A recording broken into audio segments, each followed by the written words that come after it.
Any good desire that you have didn't come from you, it came from God. If you have the desire to help people and to lead people to Christ and to do good things in your life, that did not come from you, that came from God. But sometimes it's just a desire. A dream can be just a deep desire that we have. This is Revelation 22:6. He said to me, these words are faithful and true. And the Lord God of the holy prophets sent his angel to show his servants the things which must shortly take place. God only talks to servants. He's not going to argue with you. He's not going to chase you down. He's not going to beg you. Sometimes you might be saying, Jimmy, I'm not hearing. I mean, I'm trying to get the dream, but I'm not hearing. I'm just asking this question. I'm not saying and accusing you of anything, but I'm just saying maybe you're not surrendered. Maybe you're on the fence. Maybe you're still bargaining and, holding back. God speaks to us when we surrender to him. You surrender your marriage, your family, your finances, your future, your giftings, your time, your influence. You surrender to God. And to the degree that we surrender, he talks to us. Here's another thing about your dream. It doesn't happen immediately or automatically. It requires a journey. There are decisions that we make that cause the dream to happen or cause the dream to be delayed. And here are the three common reasons why dreams are delayed. Number one is idolatry. And idolatry in our lives just means something takes God's place in a practical way. We focus on it more. It's more important to us. It motivates us more than God motivates us. And so Abraham and Sarah were around 80 years old, and they had not had a child. And it was heartbreaking. Let me tell you, Abraham was in current terms, he was a billionaire. Phenomenally powerful, wealthy man. Let me quantify how powerful and influential Abraham was. His house servants defeated 5 kings to rescue his nephew Lot. When your house servants can defeat 5 kings, you are one powerful individual.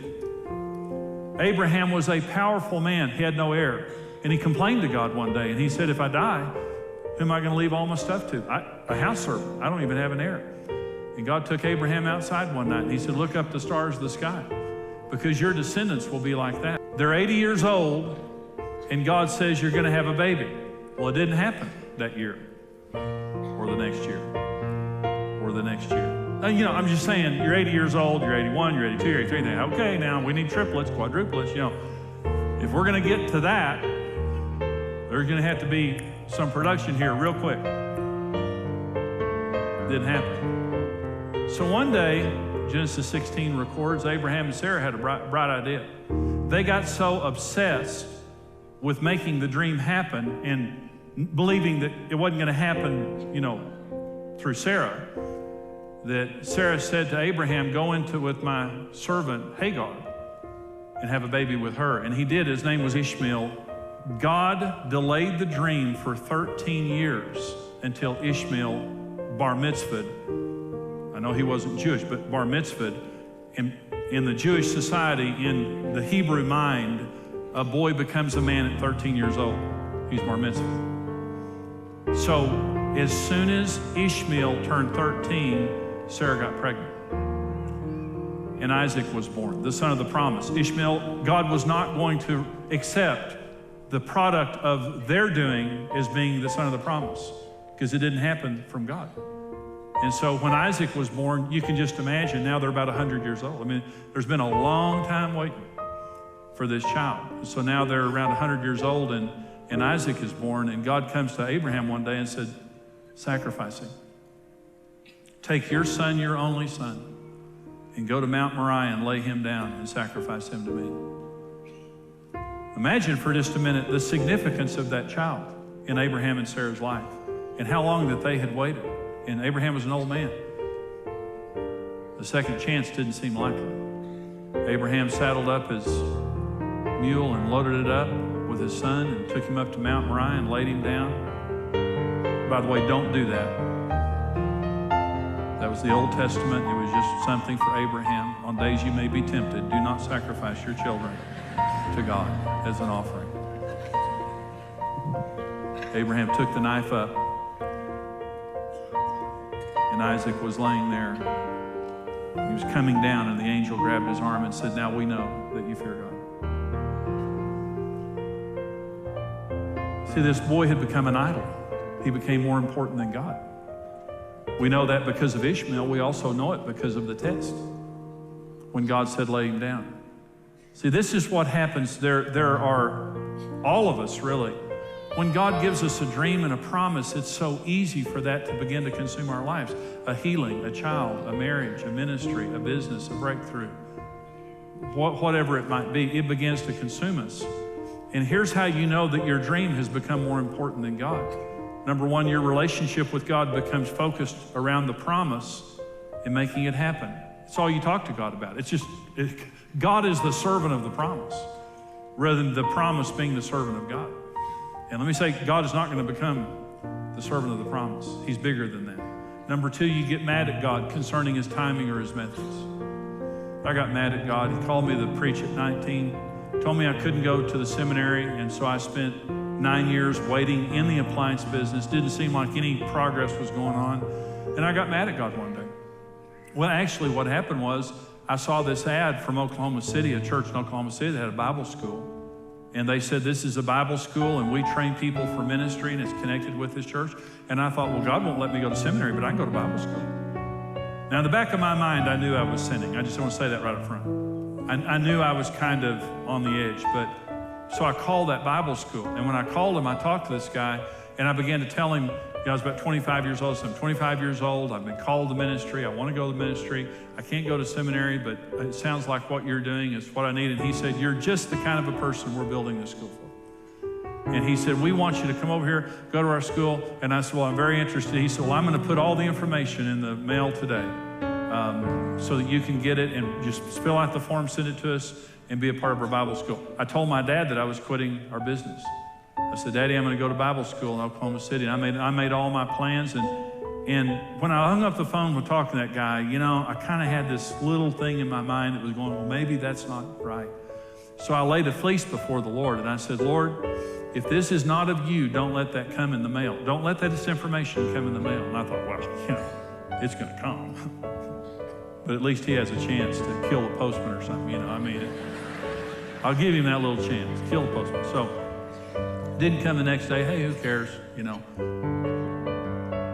Probably takes 2 days. Didn't come the day after that, and I thought, well, that's a little slow. Probably the truck broke down, on Interstate 40, and they had a little trouble. It'll get here tomorrow. Didn't come the next day. Didn't come the day after that. Didn't come the day after that. Never came.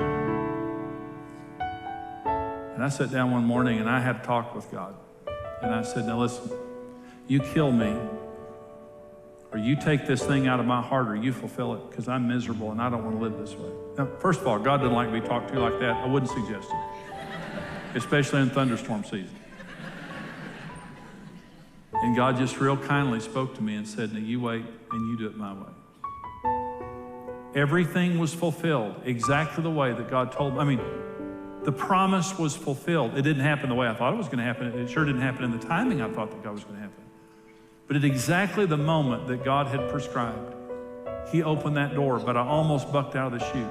Just like Abraham and Sarah, when the promise consumes you, you kind of take matters into your own hands. Here's another way to know the dream has become more important than God. You try to make it happen yourself without God's approval, just like I did and Abraham and Sarah did. And last is, you won't lay it down. God comes to you and he says, lay it down. Worship me, serve me, follow me. Lay this thing down. Just like Abraham. Stop letting this thing consume your life. Stop letting this thing keep you from your relationship with me. You lay that thing down and put it in its right place. And if you won't lay it down, that's how you know that it's really become more important than God. Let me say this. As long as God is first, we progress toward our dream. As soon as the dream overtakes God, everything stops. And just like in Abraham and Sarah's case, for 13 years the dream was delayed because they took matters into their own hands and were consumed by what God already had in mind for them when they didn't trust his faithfulness. The second reason why dreams are delayed, the first is idolatry, the second is immaturity. When God is going to build something great, he digs it deep. Just like any master builder, God never overbuilds on a foundation. And if you've ever noticed a skyscraper being built, before they build it up, they dig it deep. And this is what God does. See, you can tell what God has in store for your life by how deep he digs you. When he's wanting to do something great with you, your character, he obsesses over your character. Character is the foundation upon which God places all promises. And without good character, something great will destroy you and you'll destroy it. Joseph was 17 years old and he got a dream that he was going to rule the world. How many of you know that a 17-year-old is not ready to rule the world? How many of you know they all want to, though? He needed character. So God sent him on a journey to develop his character. And he took him through 3 stages in 13 years, and all of them had a significant meaning. The number 1 test, character test, that God sent Joseph through to prepare him was the pit test. Joseph had a big mouth. God gave him 2 dreams, and he blabbed them all over his family, and everybody hated him. Your dream is about people, and people are precious to God, and words are nuclear. Let me say that one more time. Your dream is not about, if your dream is about money or power or something like that, and that's all it's about, it's not from God. That's not a God dream. That's a sick dream. Every dream that God will give you is about helping people and about leading people closer to God and reconciling their lives somehow. And people are precious and words are nuclear. Proverbs 18 says, the power of death and life is in our tongue, and those who love it will eat its fruit. Death. Many of us are still suffering from words that were spoken to us many years ago. Words are nuclear, but also words give life. We can encourage people, we can help people, we can counsel people, we can bless people, but God will never give you more than your mouth can steward. And Joseph had a big mouth, and his brothers threw him into a pit. And it's interesting, and Joseph always made the right decision in his times of testing. And the interesting thing that happened when Joseph was thrown into the pit is he never said a word. He shut his mouth. And from that time forward, Joseph was very, very careful in what he spoke. God will test your mouth, and how you speak will determine in what God can entrust to you, especially who God can entrust to you. He's not going to give you influence over people so you can tear them up. Words are very important. The second test that Joseph went through was the Potiphar's house test. Potiphar was a ruler in Egypt. And Joseph was sold for very few dollars by his brothers. Don't ever let the enemy establish the value of your life. That's the moral of that story. He was in the pit listening to his brothers selling for a few bucks to a caravan. And they took him to Potiphar's house, and he became a slave in Potiphar's house. And Potiphar's wife loved Joseph. He was a young, good-looking man in his sexual prime who had been rejected by his family, was lonely. If there was ever a young man who had a reason, an excuse to sin, it was Joseph. But when Potiphar's wife tried to seduce Joseph, he turned her down. And she became angry and sent him to prison. Let me say this now. If your ethics are situational, God cannot use you. If your ethics are absolute, you're the person he's looking for. Many people excuse behavior because I'm hurting, nobody loves me, well, she was pretty, well, I never knew, we make excuses for doing the wrong thing. Everybody's doing it, and all those kinds of things like that. That's not the person that God's looking for. God's looking for a person that says it's wrong. It doesn't matter who's watching. It doesn't matter how bad I'm hurting. Nothing else matters is I know that's wrong and I'm not going to do it. And if I did do it, it was wrong and I repent. And in our society, we have situational ethics, floating morals, values that are situational, rather than the absolute moral foundations that our founding fathers gave us. And look what's happening to our society. See, I like this definition of the heart. I like this definition of heart. What you do in secret when no one's looking. If you ever want to know what your heart is, that's your heart. It's what we do in private. And Joseph said, I don't care who it is, where it is, who's watching, or how bad I'm hurting. I will not justify this sin with you. It didn't look like he was being promoted, but they promoted him and sent him to prison. That was the third test, the prison test. Potiphar's wife lies about Joseph. They send him to prison. He gets to prison and never mopes one day, never spends 1 minute moping around the prison. Immediately, he begins to serve the warden of the prison to the degree that the warden turned the prison over to Joseph. This guy's something else now, I'll tell you. Never mopes, never complains. I think, I would have been so devastated by that point, I would have sat in the corner of my cell, just whining and moaning. I'd have taken a tin can and put it on the bars and done like this and tried to rally a group to rebel with me or something. I don't know. I can just see myself in that. Joseph showed up at prison and said, I can serve you, warden. Just let me help. And I'm sure the warden said, sure, I'm sure you want to shovel and work in the garden, dig a hole under the wall. But he began to give Joseph little jobs. Joseph was a servant. He was a worker. And before long, he was over the whole jail, and he began to minister to his fellow prisoners. He's a pretty remarkable guy.